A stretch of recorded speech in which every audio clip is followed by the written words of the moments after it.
Welcome to my next build vid. This is the ultimate Shotcaller build at the moment. It is a medium VG Rapier build and essentially the next step forward after my heavy BB-IG build. I've been running this for nearly 2 months now in the very top most competitive wars on EU. It has been working like an absolute charm. So let's get right into it. So now let's look what gear I am running. So you can see I'm full con on all my armor, refreshing ward, resilient, and shirking fortification. And the one perk that is required on armor is nullifying oblivion. Then amulet, stamina recovery, health divine, refreshing ward, hearty keen on ring, and refreshing toast, refreshing ward, healthy toast on earring. Void gauntlet, we got keen refreshing move, putrefying scream, and rapier, keen speed, sundering riposte. Now, of course, this is really good gear. If you can only afford the 2 perkers and want to start on a baseline to build, for armor, I would recommend Resilient Shirking Fortification as your 2 perker and either Shirking Fortification Nullifying Oblivion or Resilient Nullifying Oblivion piece. And then for amulet, Stamina Recovery Health, and I'll take any 3rd perk, ideally a protection. Obviously, my number 1 is Divine. For ring, I'd take Keen Awareness, Refreshing Ward. 3rd perk would be Hearty. And for earring, I'd take Refreshing Toast, Refreshing Ward. 3rd perk, either Regenerating or Healthy Toast. If you do have Regenerating, you get to run regen pots as well, which is an extra bonus on top of that. For Void Gauntlet, Keen and Scream, those are your 2 perks. For Rapier, Sunring Riposte is your 1 perk, with Keen Speed being very good on top, but not as required as these other things. So those are your 2 perkers, and then try move on to your 3 perkers. Let's look at the attributes I'm running. As you can see right now, I am full con, and I would use con food as well.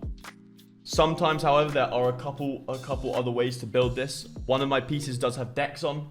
It was the only way I could get that heavy chest that was that good. So instead, I can sometimes run 50 dex for an increased crit chance, because with VG, the higher your crit chance, the higher your cooldown reduction, and I want my cooldown reduction to be as high as possible. But in an ideal world, if I could pick and choose my gear, I would swap out my dex for focus, and I'd actually run 50 focus, rest con. So we'd be running 50 focus, 460 con, almost in wars. This is my ideal attribute setup. Now, let's go on to the weapons themselves. This is my rapier tree. Nothing really special in here. Again, the rapier does no damage, so a lot of these perks or passives are essentially irrelevant. The main ones is, of course, just take all of the evade, all of the riposte, and the fletch passives, and then pump out all the other passives. Not really anything special there. For Void Gauntlet, we do run this tree. It is pretty normal. The only major difference is the fact that we are running Refreshing Harvest, as well as essentially Radiating Efficiency. Those 2 things are really important on this build. First of all, for the efficiency, you don't want to be forced into low mana as much as possible. You want to stay high mana. We don't necessarily always run mana pots. I didn't used to run mana pots. All my mana I would get would be from those right clicks. So really important we get these 2 perks. The reason I use Refreshing Harvest is when I'm under no pressure, when the enemies are not attacking me, I can just tap my right click, sometimes even hold it. Very wary when we do this though. It costs a lot of HP, and it does, take some pressure for your healer to heal you back up. So make sure you're not under pressure, make sure you're standing in a sacred, all of those things. But when you see the opportunity, holding that right click, or not even holding it, just tapping it and weaving in some light attacks is going to be your highest cooldown reduction. So these are the perks and passives I am running on the weapons. Now you've seen what I'm running. Let's talk about the theory behind it. Let's talk about why I'm running this. Now, before I was in a heavy IGBB build, super tanky, lots of burst, very flashy. But that's not so much the case with this. This is not such a flashy build. We don't one-tap people. We don't end top of the scoreboards by any means. But we provide a lot of other things, a lot of incredible utility for the team. And there are some major downsides to being a Shotcaller running a heavy IGBB build. Primarily, the 2 major things, ability to move and be outside of the point, as well as survivability. Now, there's no doubt the survivability on a BB-IG build is good enough for almost anyone in this game. However, as a Shotcaller, it is often that you'll have an extra layer of focus, an extra level of focus as the whole enemy team. If they know who you are and they believe that taking you down will have a major impact on the rest of your army, you are going to have a level of focus, which even being in heavy IGVB with all the fortifies, the entomb, is sometimes not enough. Sometimes you get a level of focus with enough bruises that you're just going to die and you can't do anything about it. This build does not suffer from that issue in the same way, primarily because of riposte, evade, and fletch.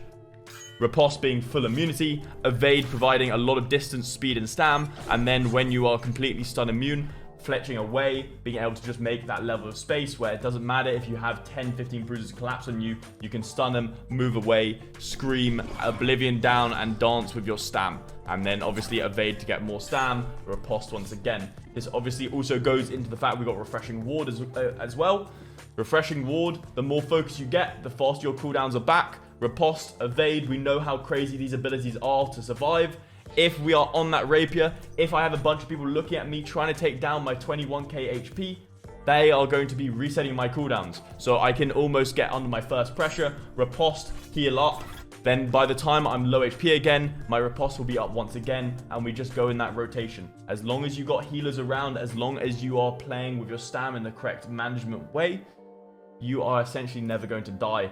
I've been in some of the top wars, most competitive wars in all of New World. Wars that we haven't even won, ending on 2-3 deaths, playing the center of point the whole time, the highest pressure zones. So this build can survive through absolutely anything, and then on top of that, provide all the utility we can imagine. We have a lot of con, we don't do damage, but Void Gauntlet doesn't need to do damage. You scream for the roots and for the anti-heals, you Oblivion to give your teammates stam, to nullify the enemy buffs, to weaken the enemies, to empower your teams. Oblivion is a crazy ability. And then of course, Orb is going to be your primary ability resetter for those two other abilities, as well as an AoE ranged 10% rend. So a lot of things to provide the team.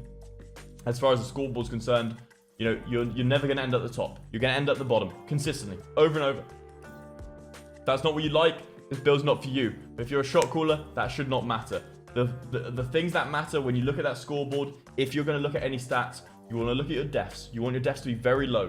Every second you're dead, you're not calling for the team. You're leaving it to other people, and the decisions might not be as ideal as you would choose, especially if you're the shot caller. You want to be up the whole time. You want to be giving good information to your team and supporting the team every single second of the war. And then your assists. You know, in your downtime, when you're not under pressure, when you're not about to die, you don't do damage, but what you do is you do assist people. So you want to be looking to have those high assists. You want to be providing a lot of oblivions down on enemies, on friendlies. You want to be screaming good clumps. You want to be orbing to reset and get your abilities up. Right-clicking when you're under no pressure.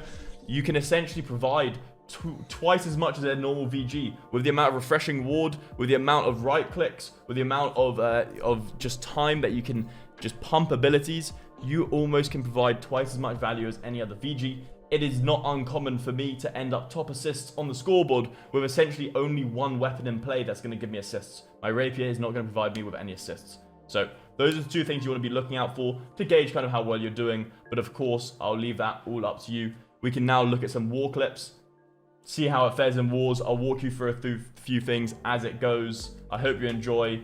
That's me. That's this build. And I'll see you right after this.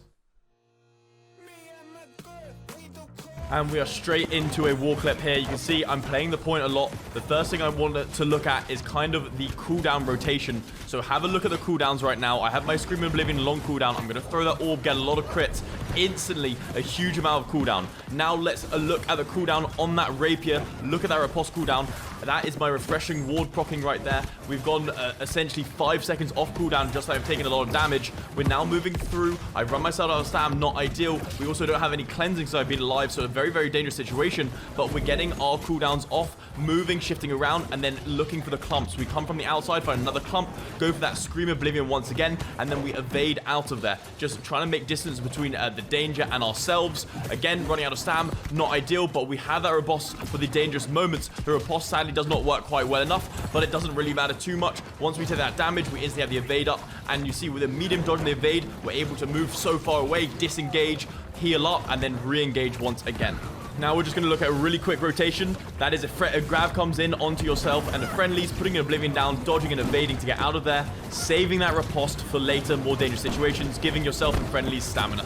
Now we're going to look at some fort entrances and really kind of explain why this build is so good for what I want to achieve. Here we go in, we get caught by a grab, going to riposte that, protecting the team, but more importantly giving us some stun immunity, so it's very, very easy to move in. We have our cleansings going, and now we're very fast, a lot of movement. Even though we're in deep enemy territories, we've got too much con, too much movement for the enemies to look at me, so instead they're going to kind of ignore me and allow me to move around, look for the army, and make the best calls possible. Here we have another fort entrance. Once again, you see, move in, using that cleansing. We get in a bit fast this time. But again, once we're in, we've instantly got that fletch. We've got those medium dodge rolls. We're able to move to other gates. The scream does not connect, but the idea is there. We can support other gates, but more importantly, gather that information so I can pass that on to the whole army of exactly what I want us to do.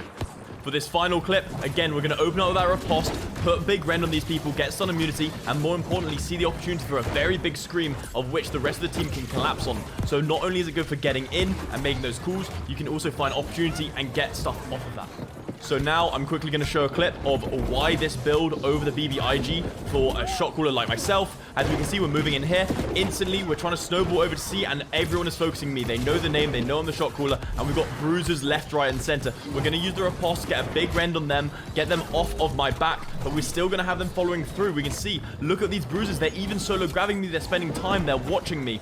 And with one fletch, with one evade, I'm never really under pressure. I'm able to get out of there, turn around, and support the team again. So now we're going to do a little bit of peel here. We see one of our point group under a lot of pressure. I come over, scream the enemies, Oblivion down to give the person under pressure stam, and then riposte to protect them. There's a huge amount of peel you can do with this build for anyone under pressure, and then the second that's done, we move around, we use our orb, get the cooldowns back, go for Oblivions on friendlies in a grab to give them stam again. A lot of support. So here is 1 minute of stacking on the point. We see we open up with a big scream onto 4 people, Oblivion down. The Oblivions are going to be super key in these situations to keep your stam nice and high, trying to get good orbs. We see they're coming up super fast. Watch the Oblivion cooldown, watch the scream cooldowns just passively as we go across this. They're coming up consistently.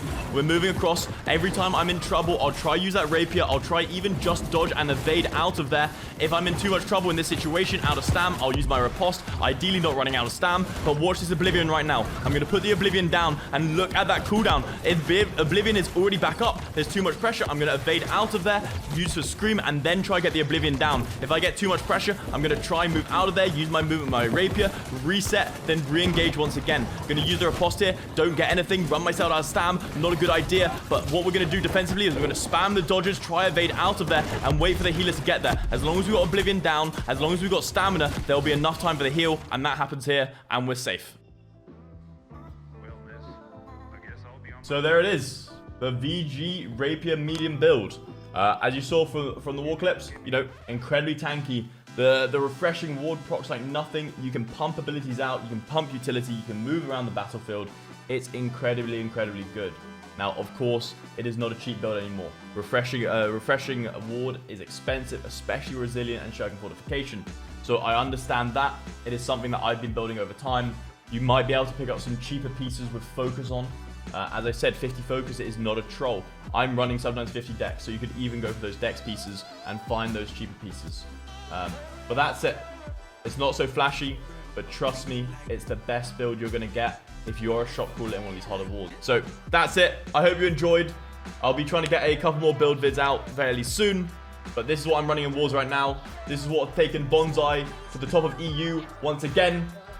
That's me. I'm done. Thank you for watching, and I'll see you soon. Catch me live every day. Plojo W on Twitch, and hopefully more YouTube vids coming soon. That guy is dead. But really, sometimes this just connects. Oh my! I got 2 finishes with 1 rapid shot. Oh my! Come on, brother. Come on, brother. Yes, yes! Oh! Oh! Out of Sam, out of Sam. Oh my god, he got it. Out of Sam again. That's gonna be max rend on him. Into another jab. Oh!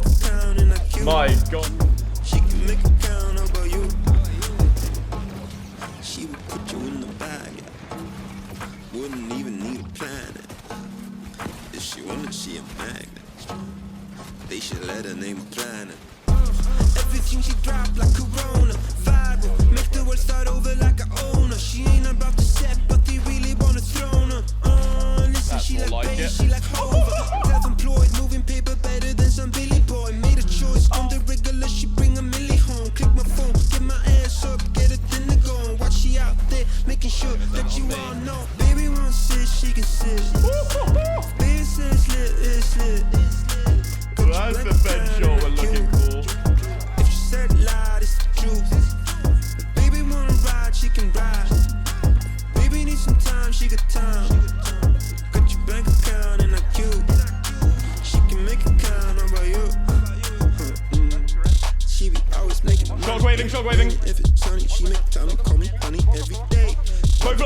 Both dead, both dead.